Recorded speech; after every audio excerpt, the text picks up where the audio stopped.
Pegasus जासूसी मामले में सुप्रीम कोर्ट द्वारा गठित समिति ने जांच में पाया है कि कुल 29 फोन में से सिर्फ 5 मोबाइल फोन्स में ही मालवेयर बरामद हुआ है और वो भी इजरायली पेगासस स्पाईवेयर थे। इस बात की पुष्टि नहीं की जा सकी है। हालांकि जांच समिति ने अपनी रिपोर्ट में कहा है कि जिन मालवेयर की पुष्टि की गई है उनका दुरुपयोग किया जा सकता है। खासकर इससे सुरक्षा चिंताएं और नागरिकों के निजता के उल्लंघन जैसी गंभीर समस्याएं पेश आ सकती हैं। रिपोर्ट में कहा गया है कि केंद्र सरकार ने इस जांच में सहयोग नहीं किया, जिस पर सवाल उठता है कि क्या केंद्र सरकार की नीयत में खोट है।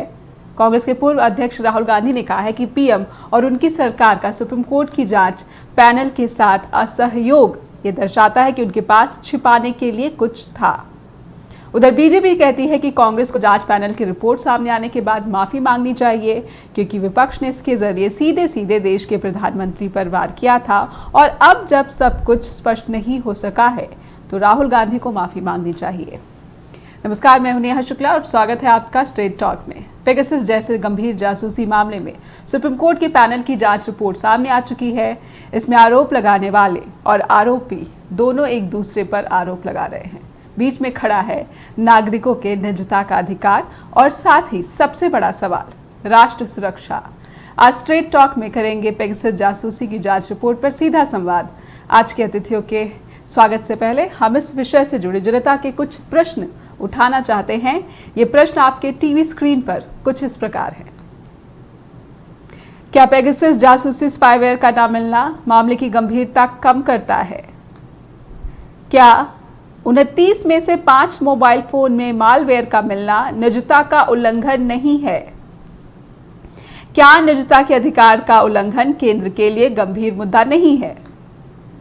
क्या जांच पैनल को केंद्र का असहयोग अपराधी होने का संकेत ना माना जाए? क्या निजता का उल्लंघन लोकतंत्र के लिए नुकसानदेह नहीं है? लोकतंत्र में नागरिक निजता अधिकार पर केंद्र की खामोशी क्या दर्शाती है? तो ये तमाम कुछ ऐसे सवाल है जो कि जनता के सवाल है और हम जनता की आंख और कान होने के नाते ये सवाल आज अपने शो के जरिए उठाना चाह रहे हैं। स्ट्रेट टॉक में आज इन सभी सवालों के जवाब तलाशेंगे हमारे आज के अतिथियों से। उनसे बातचीत शुरू करने से पहले हम अपने दर्शकों से अपील करते हैं कि आपका इस पूरे मसले पर कोई विचार सवाल है तो कृपया शो के दौरान जरूर उठाइए। आपके सवाल और विचार लोकतंत्र के लिए अनिवार्य निष्पक्ष पत्रकारिता को प्रोत्साहित करते हैं।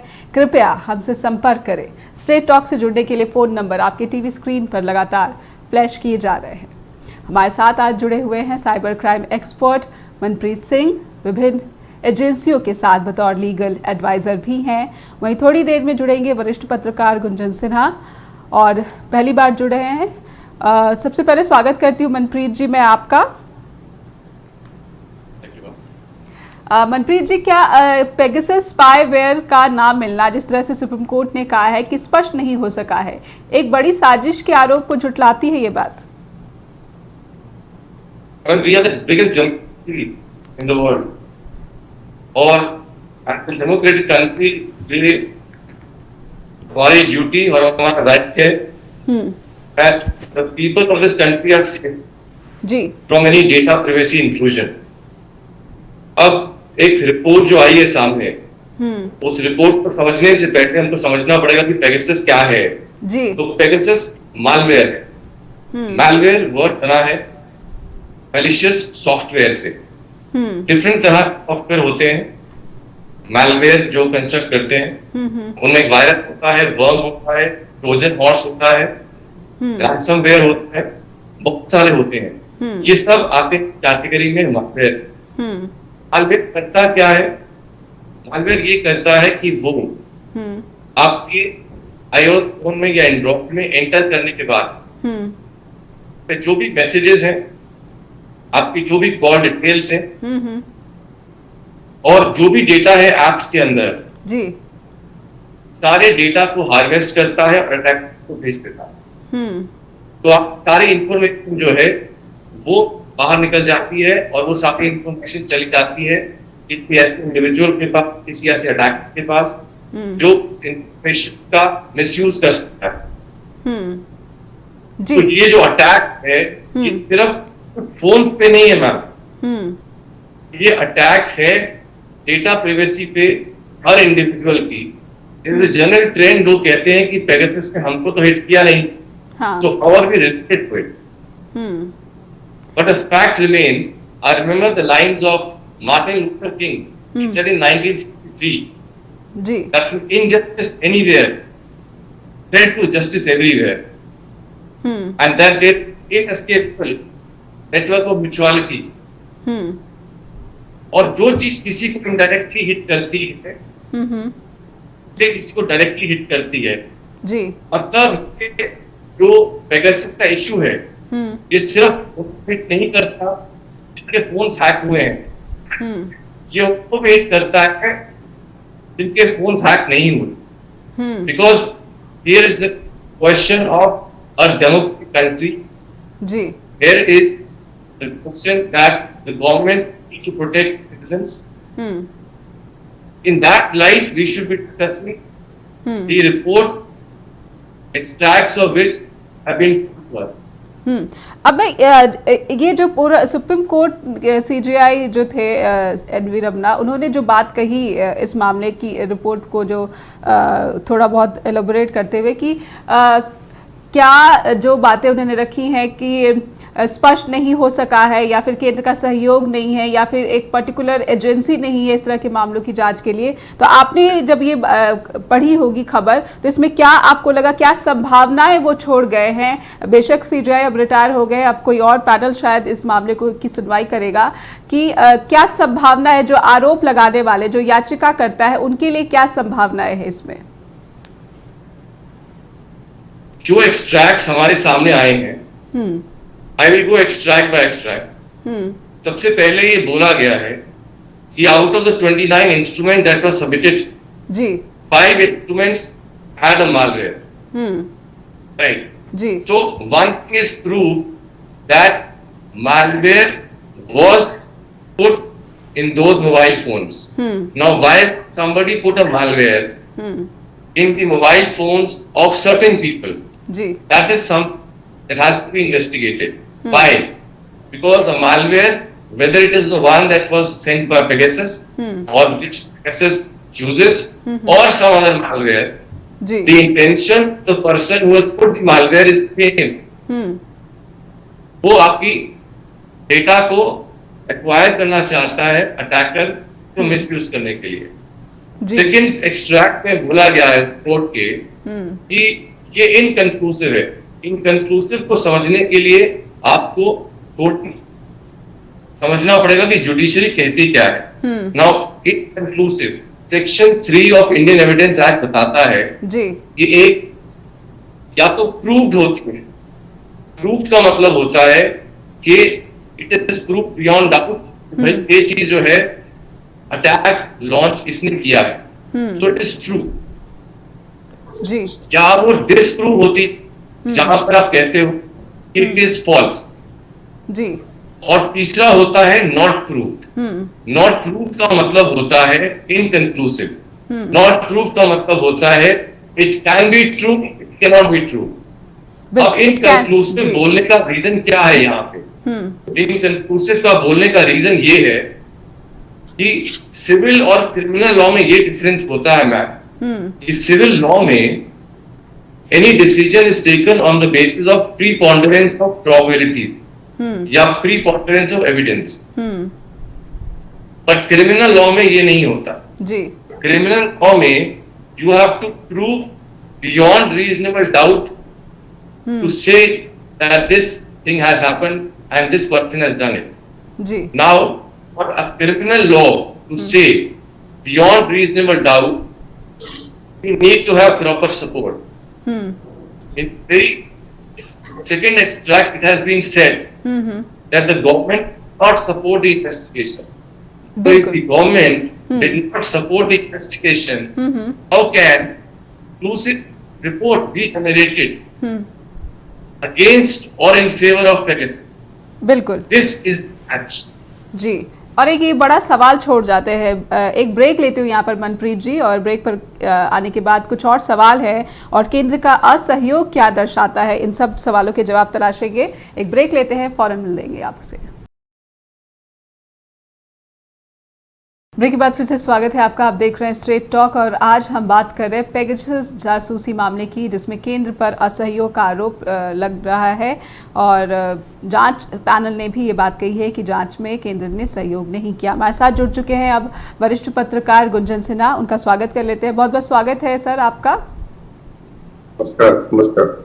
आपसे पहले शो की शुरुआत हम मनप्रीत सिंह से कर चुके हैं और Manpreet as a cyber crime expert हमें बता चुके हैं कि कितना खतरनाक है, जिसे इग्नोर नहीं किया जा सकता। और उन्होंने ये भी कहा है कि जब स्पष्ट नहीं होता है तो लीगली से ये भी नहीं माना जा सकता है कि वो था ही नहीं। तो साफ साफ दर्शाता है कि इसमें जांच अभी और अगर गहराई से की जाए तो बहुत कुछ निकल कर आ सकता है। और लेकिन मेरा सवाल आपसे ये होगा कि केंद्र का असहयोग, जो कि जनता को सीधे सीधे समझ में आ रहा है, कि क्या कहते हैं आप इस पर? केंद्र का तो शुरू से ही असहयोग रहा है इस मामले, पेगासस मामले में, जबकि कई बार अखबारों में बातें छपती रही हैं, आज नहीं कई महीनों से। और लेकिन शुरू से ही केंद्र सरकार ने जिस तरह से एक डिनायल मोड में रही है, हालांकि उसने कभी यह नहीं कहा कि हमने खरीदा नहीं है, लेकिन हमेशा गोलमोल जवाब दिया, राष्ट्रीय सुरक्षा की बातें कही, लेकिन स्पष्ट तौर पर नहीं कहा कि हमने खरीदा है या नहीं खरीदा है। और यह एक बहुत गंभीर बात है कि ये सुप्रीम कोर्ट की बनाई गई एक समिति थी, जांच समिति है, जिसमें एक सुप्रीम कोर्ट के कोर्ट की प्रसिद्ध जज रहे, उसके मेंबर, उनकी अध्यक्षता में यह समिति रही है। लेकिन फिर भी केंद्र ने सहयोग नहीं किया और यह समिति को कहना पड़ा।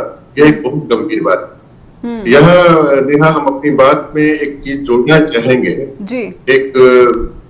एक उपन्यास आपने बहुत नाम सुना होगा, 1984, जॉर्ज ऑरवेल का। अगर आपने उसे पढ़ा है 1984 को, तो आप आराम से उससे रिलेट कर सकती हैं कि वह एक, हालांकि उपन्यास उन्होंने 1948 में लिखा था, लेकिन शायद उन्हें आने वाले समय का और किस तरह से तकनीक का इस्तेमाल होगा लोगों की निजता में प्रवेश करने के लिए, उन पर जासूसी करने के लिए, उनकी आजादी को खत्म करने के लिए, इसके लिए वो उपन्यास उन्होंने लिखा था।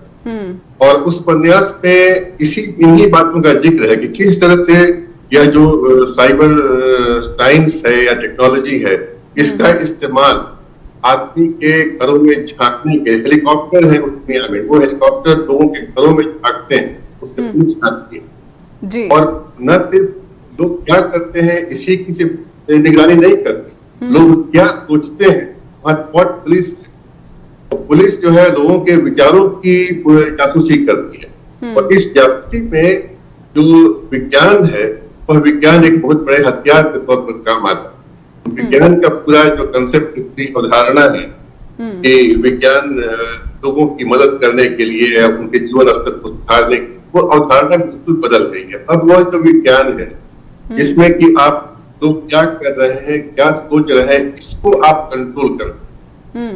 और यह जो पेगासस है जी, यह उसी का लगता है कि बिल्कुल उसी उपन्यास से उतर करके हमारे जीवन में आ गया है। और जो भविष्य की परिकल्पना जॉर्ज ऑरवेल ने की थी, आपको बता दें कि जॉर्ज ऑरवेल का जन्म भारत में ही हुआ था, बिहार के मोतिहारी में। तो इस भविष्य की, जिस डरावने और डिस्टोपियन भविष्य की कल्पना की थी जॉर्ज ऑरवेल ने, उसे हम पहुंच चुके हैं, उसमें हम उसी में जी रहे हैं, उसी में सांस ले रहे हैं। तो ये एक व्यक्ति की या समाज की जो अपनी प्राइवेसी होती है, उसमें झांकने की, कंट्रोल करने की, उनके विचारों को कंट्रोल करने की, उस पर जासूसी रखने की ये व्यवस्था की गई जी।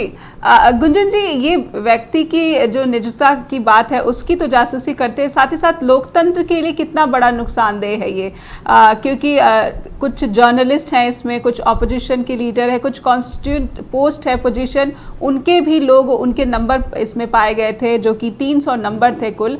और ये साफ साफ दर्शाता है कि एक लोकतंत्र के लिए भी एक बड़ा खतरा है। जी हाँ, बिल्कुल। यह जो अभी जो, जैसे मैंने कहा कि वो उस नॉवेल को हम अपने जीवन में घटता हुआ देख रहे हैं, कि जिसमें एक, अगर आप बिग ब्रदर के साथ नहीं, बिग ब्रदर हमेशा वो आपको देख रहे हैं, जहां भी आप हैं, अपने घर के अंदर हो, कहीं पर भी हो, सो रहे हो, जग रहे हो, big brother is always watching you.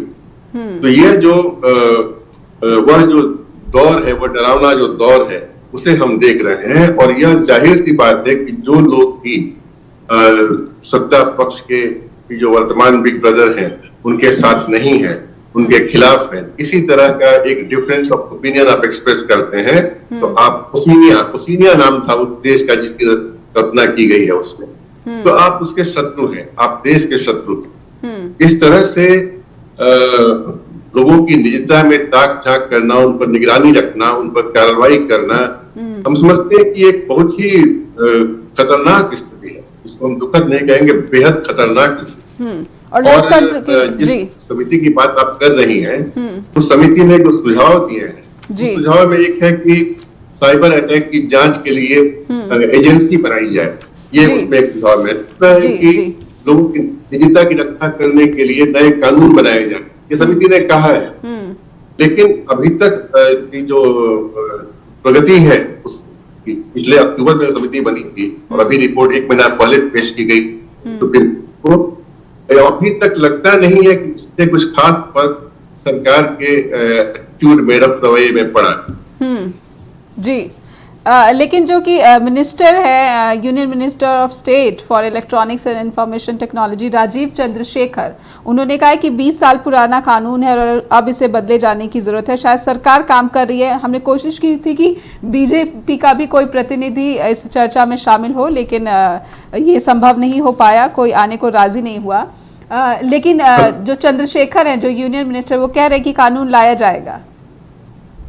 अब आप देखिए ना, जो आपने बीजेपी की बात कही, बीजेपी के ही एक मंत्री का भी नाम था उस 300 लोगों की लिस्ट में कि उनके ऊपर भी नियंत्रण, मतलब निगरानी रखी जा रही है पेगासस के द्वारा, और वो मंत्री स्वयं पार्लियामेंट में बोले कि नहीं मिस्टर वैष्णव कि ऐसा कुछ है ही नहीं। तो अब ऐसी स्थिति में जबकि एक मंत्री के पद पर बैठा हुआ व्यक्ति भी साफ डिनायल मोड में है, तो आप समझ सकती हैं कि इसमें सरकार सुनने नहीं जा रही। बिल्कुल। मनप्रीत जी, मैं आपके पास आना चाहूंगी कि ये जो absence of proper agency, investigative agency की बात की जा रही है, तो क्या देश के भीतर अब यहाँ पर हम मौजूद है, जहाँ पर हम मेक इन इंडिया या बड़े डिजिटल इंडिया की बात कर रहे हैं, अभी तक इस तरह के मामलों की, जो कि डिवाइसेस का इतना इस्तेमाल बढ़ गया है, साइबर क्राइम का इतना जो है मामले सामने आ रहे हैं, हर तरह के नए नए साइबर क्राइम के मामले सामने आ रहे हैं, अभी तक एजेंसीज पर काम नहीं हो पा रही, क्योंकि आप तो डिफरेंट एजेंसीज के साथ जुड़े हुए हैं। किस तरह से जांच करें और वो कितना एप्रोप्रिएट रहता है? मैडम, ऐसा है कि एजेंसीज तो आज की डेट में भी हैं और लॉज भी हैं जी। पेगासस ने जो किया है, पेगासस जिस लिए बनाया गया था, वो क्रिमिनल्स और टेररिस्ट को लोकेट करने के लिए बनाया गया, और गवर्नमेंट एजेंसीज को ही वो इजरायली कंपनी जो है राइट्स देती थी पेगासस को यूज करने का। और अब प्रेजेंटली अगर आप सिर्फ आईटी एक्ट की बात करते हैं, तो जब आप किसी के सिस्टम को हैक करते हैं under section 66 of IT act, so that is an offence. तो आपने जब मालवेयर किसी के सिस्टम पे भेज दिया, तो आपने सिस्टम हैक कर लिया जी, तो आपने उसको कमिट कर। बट इसको पूरी डिस्कशन को, इस पूरे मुद्दे को एक डिफरेंट प्लेटफॉर्म पे लेके जाया जा रहा है with some apparently ulterior motive, और उसके बाद उसपे सपोर्ट नहीं दी जा रही। That is the problem, because as per Indian Penal Code, अगर आप obstruction करते हैं किसी इन्वेस्टिगेशन का, तो section 224 and 225 deal with the obstruction. Government should be supporting any investigation that is creating a fear in the mind of the common people that they are not safe. 29 mobile में से 5 mobile phone में ही malware का मिलना, क्या ये भी है कि शायद जो 300 नंबर्स की बात हुई थी, वो ग्लोबल इन्वेस्टिगेटिव जो प्रोजेक्ट था, उसमें ये 300 नंबर्स ना हो बल्कि बहुत कम हो ये संख्या? मालवेयर अगर एक फोन में भी मिलता है तो it is the same offence, वो 5 में मिला है, so there is a pattern. अब मालवेयर जो है इन्फेक्ट किया, उसको डिसइंफेक्ट किया या नहीं किया, ये मैं नहीं जानता, but malware अगर फोन में मिला है, that is also conclusive proof that there was a pattern ji where malware was inserted ji in the mobile phones of a lot of people. जी, हमारे कॉलर जुड़ चुके हैं। मनप्रीत जी, सुनते हैं कि वो क्या अपनी राय या बात यहाँ पर रखना चाहते हैं। बहुत बहुत स्वागत है आपका स्ट्रेट टॉक में। अपना नाम बताइए कृपया। जी मेरा नाम भास्कर है जी। इसमें मैं कैलिफोर्निया से बोल रहा हूँ। मुझे इसमें थोड़ा सा मैंने हल्के कल भी इसी को रेफर किया था और आज आपने ले लिया। मुझे पता नहीं था कि आपने ये आज उठाना, नहीं तो मैं थोड़ा और इस पे देख लेता तो वो ज्यादा मुझे भी मदद होती तो सुनने वालों को भी थोड़ा ठीक लगता। पर एनीवे क्योंकि ये ऐसा है, जितना मुझे पता है नेहा जी, मैं वो करना चाहता हूँ। तो आई विश के मुझे थोड़ा सा ज्यादा टाइम थोड़ा मिला होता तो मैं जैसे ये बोल रहे हैं थोड़ा। भास्कर जी, मैं एक ब्रेक ले लेती हूँ यहाँ पर, क्योंकि कमर्शियल मजबूरी है तो ब्रेक लेती हूँ। आप कृपया हमारे साथ बने रहिए। यहाँ पे एक छोटा सा ब्रेक लेते हैं, फौरन हाजिर होंगे। ब्रेक के बाद फिर से स्वागत है आपका। आप देख रहे हैं स्ट्रेट टॉक और आज हम चर्चा कर रहे हैं पेगासस जासूसी मामले की, और हमारे साथ एक कॉलर बने हुए हैं। आइए सुन लेते हैं कि वो क्या कहना चाहते हैं। जी भास्कर जी, कृपया अपनी बात रखिए। जी धन्यवाद नेहा जी। इससे मुझे देखिए ये कहना है कि अब जब ये पेगासस का हुआ है तो ये कंपनी है इजराइल की जी, और कांग्रेस को उसका बिल्कुल पसंद नहीं है और राहुल गांधी को तो बिल्कुल नहीं है, पार्टी को। ये किसी ना किसी तरीके से ये गवर्नमेंट को कुछ भी करेगी गवर्नमेंट, उन्होंने शोर मचाना वो बेचारा, और उसके पास कुछ है नहीं। तो चाहे वो रिफाइल ले ले, चाहे वो पेगासस कर दे, चाहे वो कुछ कर दे, चाहे वो जापान चले जाए, उसने तो भी उसने किसी ना किसी चीज को पकड़ना है। तो वो किया उसने जी। अब क्योंकि उन्होंने पैलेस्टाइन को खुश करना है और वहां से रिलेशन खराब करने हैं, तो वो उसने किया। अब देखिए इसमें मैं थोड़ा, अगर आई विश के मुझे कल पता होता तो मैं आपको और भी थोड़ा परफेक्ट बोलता, पर एनीवे जो आज का मुझे पता है वो भी ठीक है, वो एक मिनट भी टू मच। तो अब देखिए कि गवर्नमेंट ने कहा कि आप चलिए 300 कोर्ट ने कहा कि लाइए 300 फोन लाइए, और 300 में से, और जिसके हैं जिसको डर है, जो ज्यादा चोर मचाई शोर है, भाई वो है राहुल गांधी है। मैं लुट गया, मैंने तो पता नहीं क्या करना था, मेरा तो मुसीबत आ गई। वो रंजन जो भी है कोई भी नहीं आया, सिर्फ 30 फोन आए। चलिए अच्छा, अब 30 में से 25 में से तो कुछ निकला नहीं, और 5 में से पेगासस नहीं निकला, मेलवेयर फंक्शन निकला। वो मेरे फोन में भी हो सकता है, वो आपके फोन में भी हो सकता है। हमें कई कॉल आ जाती है दूसरी, अगर हम उसको कनेक्ट वापस करें तो वो मेल फंक्शन हम में आ जाता है। ये कॉमन सेंस है। ये तो आपके जो मनप्रीत जी बैठे हैं ना, ये थोड़ा मैं उधर नहीं जाता, ये एक्सपर्ट लोग है, मतलब कि भ्रम क्रिएट ना करें। सरकार नहीं कर रही, ओके जो सरकार का, मैं चलो उसको भी बोल देता हूँ। वो जो रमन्ना जी का मैंने कल तारीफ की थी, वो क्या है, वो रमन्ना जी ने वो क्या करा है, अपना कर्तव्य क्या किया है उन्होंने, कि गवर्नमेंट को वो कह रहे हैं कि जो इससे तो कुछ मिला नहीं। हाँ, थोड़ा सा संक्षेप में जी जी जी मैं रहने देता हूँ नहीं, थोड़ा सा संक्षेप में, क्योंकि बहुत सारे सवाल है जिनका अभी भी चर्चा करनी बाकी है। तो आप अच्छा चलिए उसमें मैं जल्दी बोल देता हूँ, मैं बोल देता हूँ कि देखिए कि अब वो कह रहे हैं कि आप हमें ये बताइए जो पेगासस है, इसमें ये आप किस में लगाया है, इसका क्या फंक्शन है। गवर्नमेंट ने इनको ये बोला है कि ओ महाराज, ये आपके उसमें नहीं है, लॉ में, उसमें कानून में नहीं है, सुप्रीम कोर्ट में, ये हमारा गवर्नमेंट का उसका डिफेंस का मामला है, उसका सिक्योरिटी का मामला है, आपके उसमें रेंज में नहीं है, माफ करिए हमें। और उस भाई ने यहाँ गंद डाल दिया कि वो जी हमें बता नहीं रहे, कोऑपरेट नहीं कर रहे। ये मैं थोड़ा सा ये रेफर कर रहा था। जी बहुत बहुत धन्यवाद जी, बहुत बहुत धन्यवाद। और हमारे एक और कॉलर जुड़ गए हैं, तो उनसे भी सुन लेते कि वो क्या कहना चाह रहे हैं। बहुत बहुत स्वागत है आपका, कृपया नाम बताइए। हाँ जी नेहा जी, मैं नितिन बोल रहा हूँ जी। बहुत बहुत स्वागत है जितेंद्र जी आपका। हाँ जी, मैं ये कह रहा हूँ कि हमको इस चीज का लायक ही नहीं लेना चाहिए किसी दूसरी पार्टी के ऊपर उंगली उठाने की। जैसे ये कॉल थे, ये जो बीजेपी के रिप्रेजेंट करते थे, अभी कॉल कर रहे थे, तो उनको ये सोचना चाहिए कि ये किसी पार्टी का मसला नहीं है, ये पूरी कंट्री का मसला है। ये लोकतंत्र की बात है। हमें सीरियसली इसको लेना चाहिए। ये आपको सोचना चाहिए, चाइना ने अपना जहाज श्रीलंका में वहाँ खड़ा कर दिया है, उसके पास इतनी टेक्नोलॉजी है, वो सब कुछ कर सकता है। हमें जैसे मनप्रीत सिंह बैठे हैं, इनको पता होगा साइबर जितना मर्जी आप ये कर ले, वो हर दिन इसी समय जब 5 मिनट अभी चल रहे हैं, कोई ना कोई नई चीज सबटाइज कर रहे हैं साइबर के थ्रू।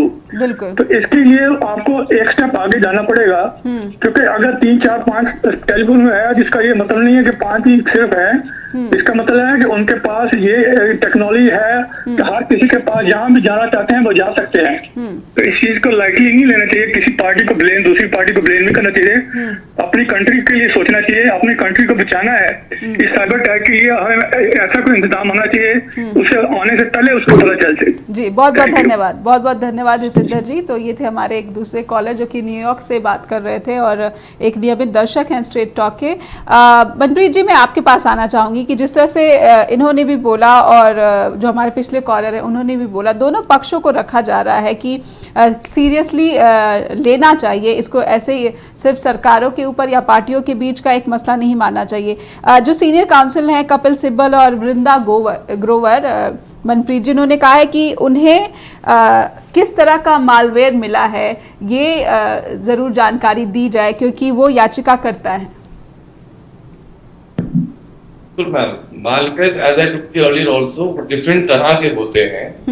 तो एक मालवेयर कितना ज्यादा खतरनाक है वो चीज जो है that is very important to understand. इसी रीजन से उन्होंने डिटेल मांगा है कि एग्जैक्ट जो मालवेयर है उसकी how that malware works is very important to understand कि कितना लॉस हुआ है उन लोगों को जिनके मोबाइल फोन में वो मालवेयर जो है ट्रांसमिट हुआ है, एम्बेड हुआ है।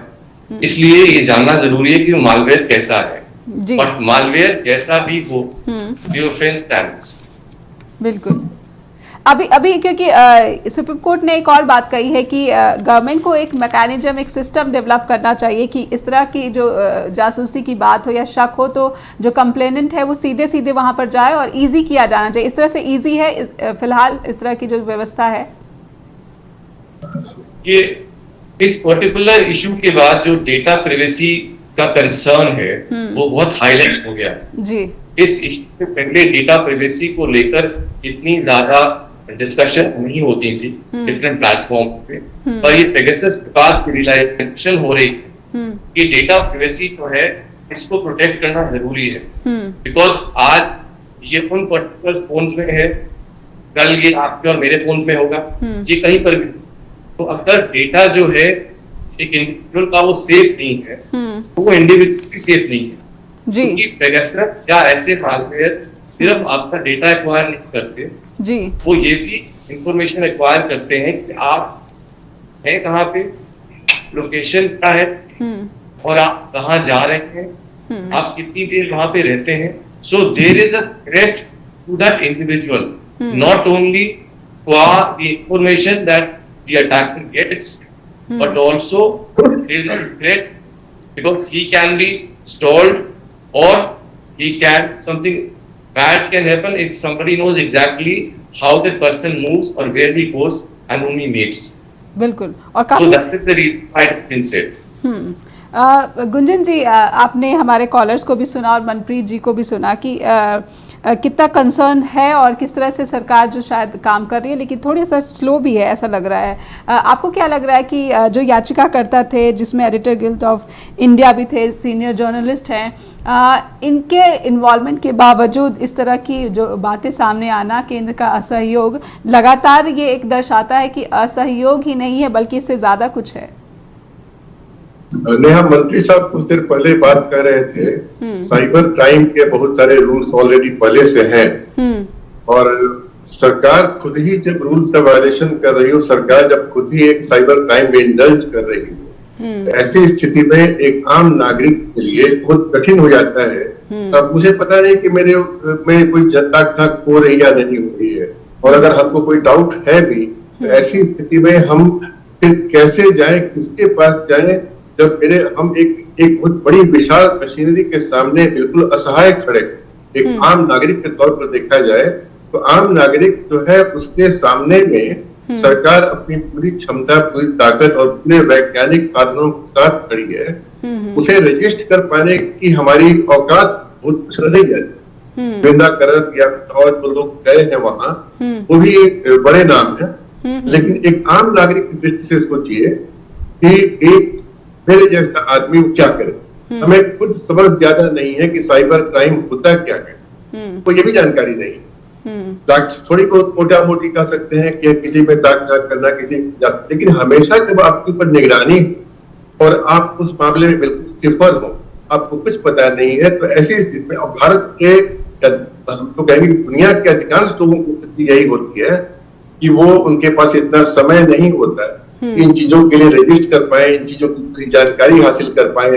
अगर भी पाएंगे तो क्या कर लेंगे, जब सुप्रीम कोर्ट की बनाई हुई समिति तो उससे सरकार ने सहयोग नहीं किया, तो एक आम नागरिक के सवालों का सरकार जवाब देगी, अकाउंटेबल होगी इस मामले में, मुझे तो नहीं लगता। ऐसी स्थिति में दो ही बातें जो मैंने कही कि पहली कि सरकार के पास एक अद्भुत शक्ति है, और दूसरा इसके सामने में नागरिक व्यक्ति जो है बिल्कुल असहाय है।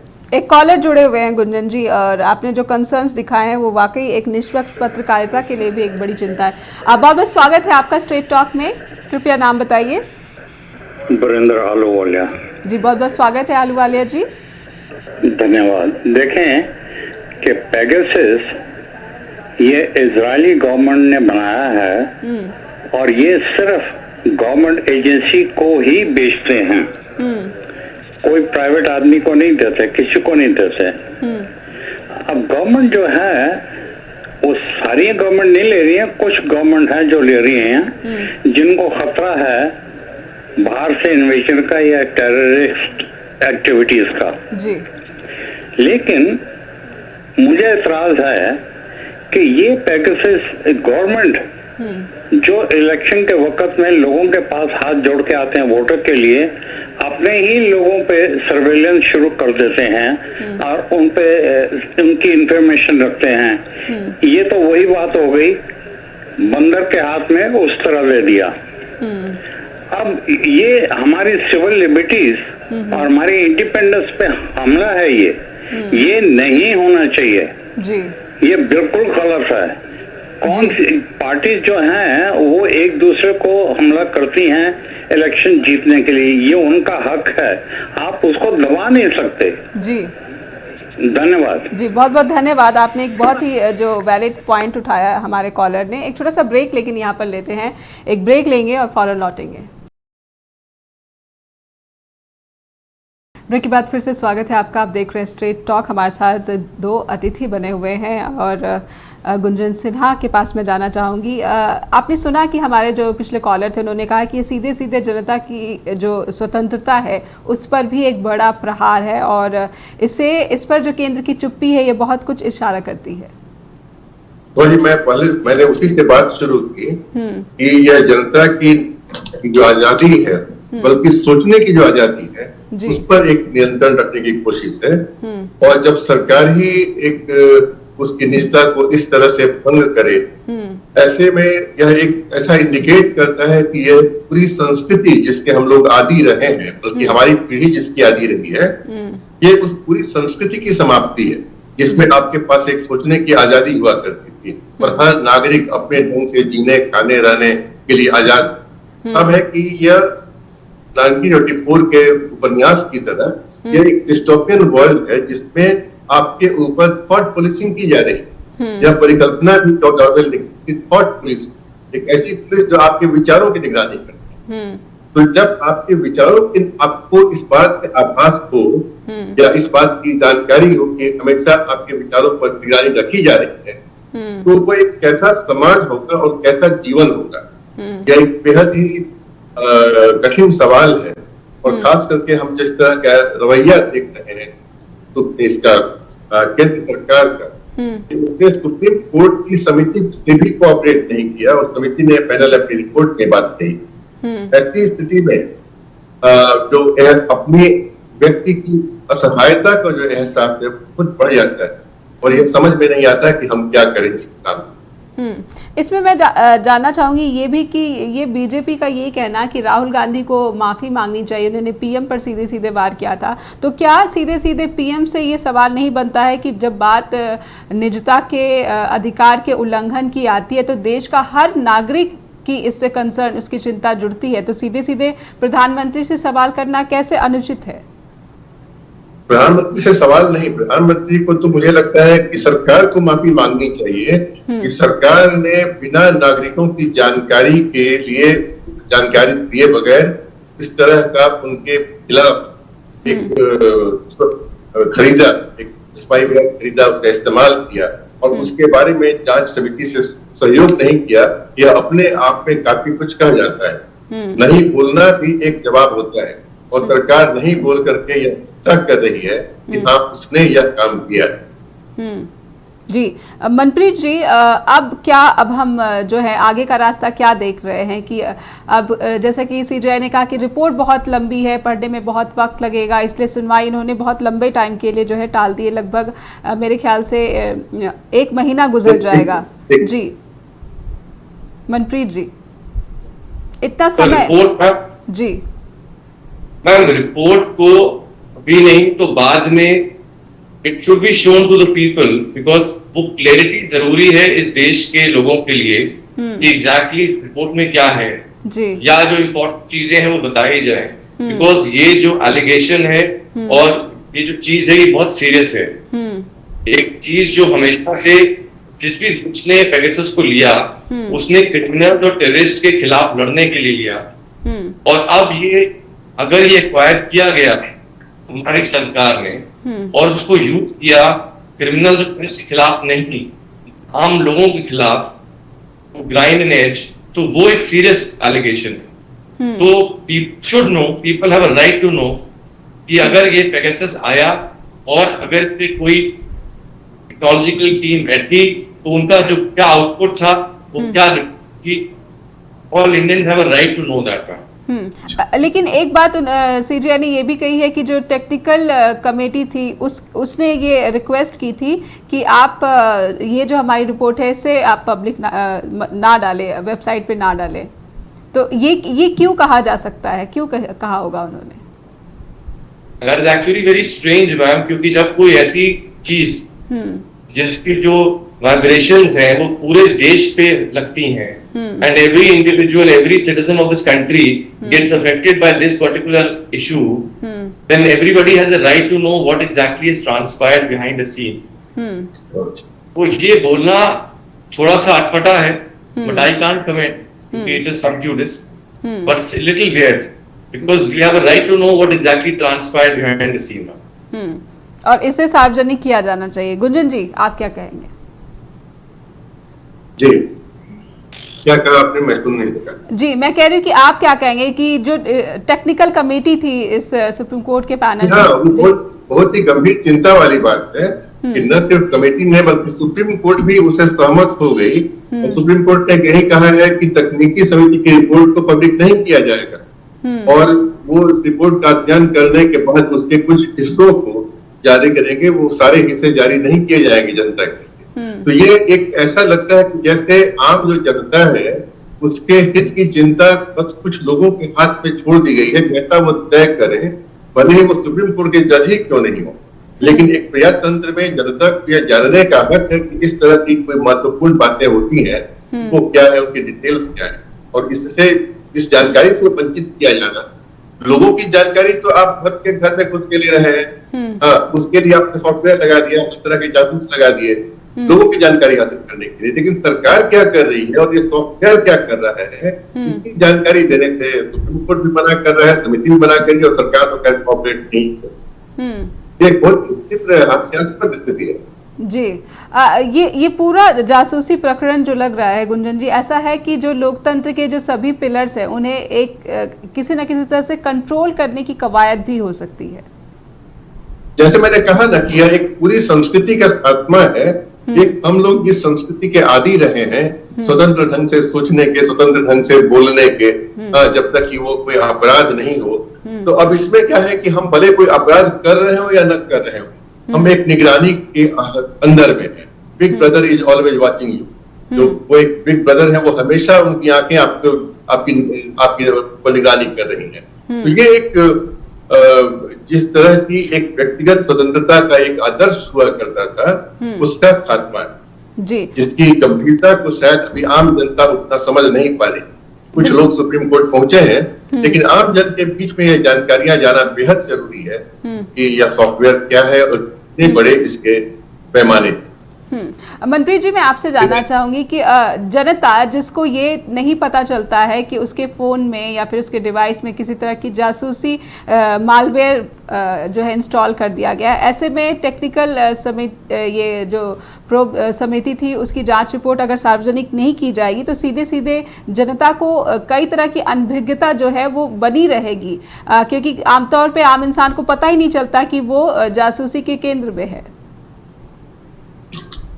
मैम, अवेयरनेस जो है वो बहुत जरूरी है आम लोगों में, और इसी रीजन से जो आपने बिल्कुल सही बोला कि वो रिपोर्ट जो है it should be shown to everybody, because इस चीज की अवेयरनेस कम है।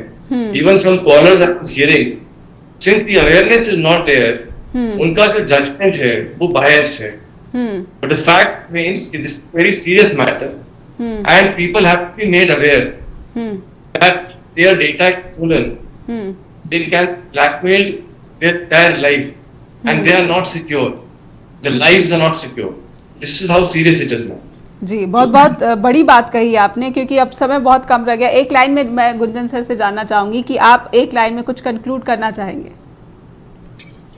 मेरा तो यही है कि इसमें जनता को आवाज उठानी ही पड़ेगी, और दूसरी तरफ में ये भी है कि जो मनजीत सिंह साहब जैसे लोग हैं वो उनको चाहिए यह कि वो लोगों को अवेयर करें कि क्या खतरे हैं और क्या वो सावधानियां बरत सकते हैं। जी, बहुत बहुत धन्यवाद करूंगी मैं दोनों ही अतिथियों का, साथ ही धन्यवाद करना चाहूंगी मैं अपने दर्शकों का भी कि उन्होंने अपनी बात यहाँ पर रखी, और एक जो बड़ा कंसर्न देश के लोकतंत्र के लिए है उससे सबको मिलकर इसकी आवाज़ उठानी चाहिए। और अब आखिर में मेरा दर्शकों से ये अनुरोध है कि अगर आप स्ट्रेट टॉक से जुड़ी कोई भी बात शो के दौरान नहीं रख पाए हैं तो कृपया अपनी बात info.justbroadcasting.com पर ईमेल भेजकर ज़रूर बताएं। आज के लिए शो में बस इतना ही, फिर होगी मुलाकात, तब तक के लिए अपना ध्यान रखिए। धन्यवाद।